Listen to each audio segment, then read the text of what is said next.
Mars planet-tagi meteorite ama aikoigi Earth-ta tarakhi.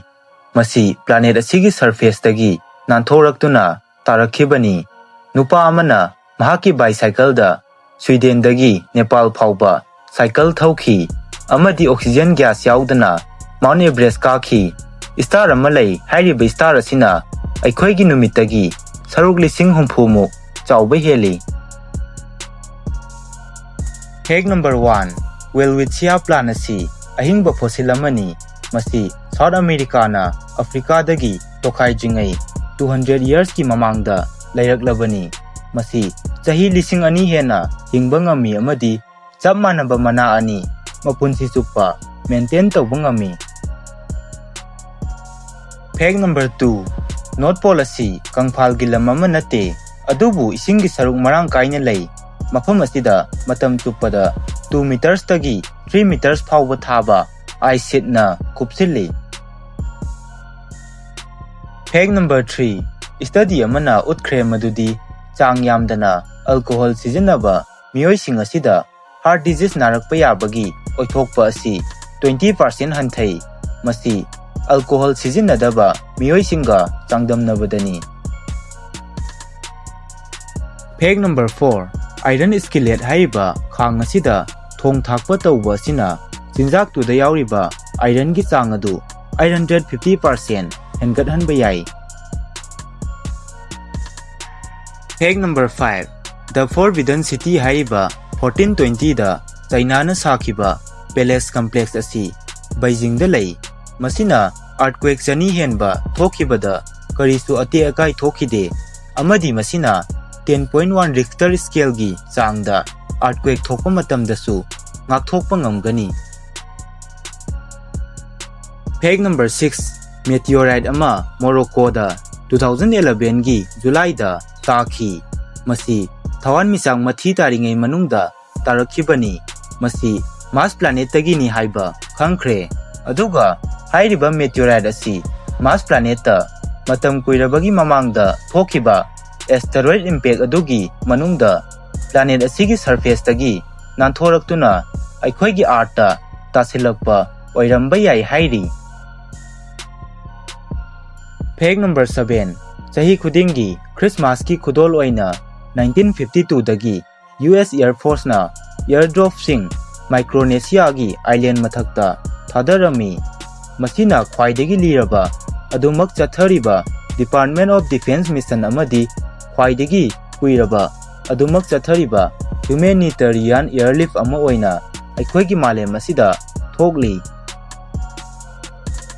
Fact number 8. Mount Rushmore haiba chingasi amang ata thokpada matam yamna changani chaurakna 7.2 million years muk changani. Fact number 9. Malem asigi miyoi saruk ahum thokpagi ama haibadi 60% European amadi 80% North American singdi light polluted area singda laibana maram oiraga aikoigi Milky Way galaxy asibu numidangi matamda uba phangde. Fact number 10. Utta haiba United States ta laiba mafam asida airplane mathaktagi nga mayam ama makhoigi patsingda thadarami. Masigi thawong asibu aerial fish stocking haina khangnai. Asumna tawba asina nga masa mayam ama okhanduna makhoigi patsingda nga marang kahennabani. Thawong asi 1950s ki matamdagi haurakkhibani. Masina masa mau phaba nga masing yamhanbada mateng pangi. Fact number 11. Nga kharadi Kangfalda Hingba Ngamba amadi chatpa fawba ngami. Mudskipper haiba nga makhalasi mahaki pectoral fins sizinaduna Kangfalda chatpa ngami amadi u fawba kaba ngami. Masigi nga asi Kangfalda amadi isingda hingba ngamba nga makhal amani. Nga asina Kangfalda sor honbasu ngami. Fact number 12. Jupiter haiba planet asi khwaidagi thuna rotate tawba haibadi masagi exista ungjaba planet amani. Planet asina mapung phana rotate tawba matamda 10 hours khakta changi. Aduga numit ki akoibada amuktang mapung phana koiba matamdana 11.86 years changi. Masigi arthadi karigumba ikhoina Jupiter haiba planet asida hinglamba thoklabadi nongmagi matam asi pung 10 khakta sanglamgani amadi planet asigi complete revolution amada 10,769 gi changda planet asida numit thoklakpa amadi takhiba asi uba fangani. Jupiter gi complete one revolution asibu 1 Jovian year haina khangnai. Fact number 13. Aikhoina yamna toina sijinnariba Bluetooth asi 10th century da ningthau oina palamba King Harald Bluetooth haiba ningthau asidagi lakhibani. Mahangna Denmark ka Norway ga punsilami. Mataw dugumna hojikti computer amadi cell phone sing asisu technology asina punsille. Fact number 14. Puising asi Antarctica da 1994 gi April dagi ban tawrakli. Masi puisingna sil haiba marine mammal asida laina sing santoktanabani. Fact number 15.